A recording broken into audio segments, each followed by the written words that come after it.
চরমভাবে নির্যাতিত হয়েছেন, তারা একজন বিদ্রোহের পক্ষে লেখার জন্য পাত্রী না।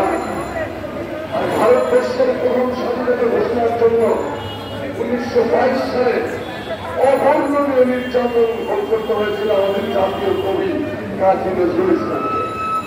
এরপরে আর একজন সাংবাদিক, তিনি সাংবাদিকতা করতে গিয়ে সত্য কথা বলার জন্য, সত্য প্রকাশের দায়ের জন্য এবং মানব দেশকে, দেশের মানুষকে, দেশের স্বাধীনতাকে, সার্বভৌমত্বকে ভালোবাসার জন্য কি অবর্ণনীয় নির্যাতনটা তাকে করা হয়েছে।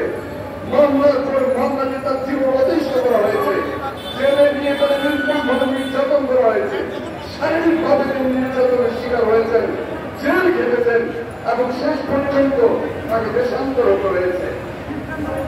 এই মহান সাংবাদিকের প্রতি আমি আমার অন্তঃস্থল থেকে এই বীর মাহমুদুর রহমান, যার সম্পর্কে আমাদের জাতীয় কবির কথায় বলা যায় যে অসত্যের কাছে পরিণত হয়েছি, ভয়ে কাঁপে কাপুরুষ, দৌড়ে যায় বীর। এই বীর মাহমুদুর রহমানের প্রতি আমি আমার অশেষ কৃতজ্ঞতা এবং শ্রদ্ধা পেশ করছি।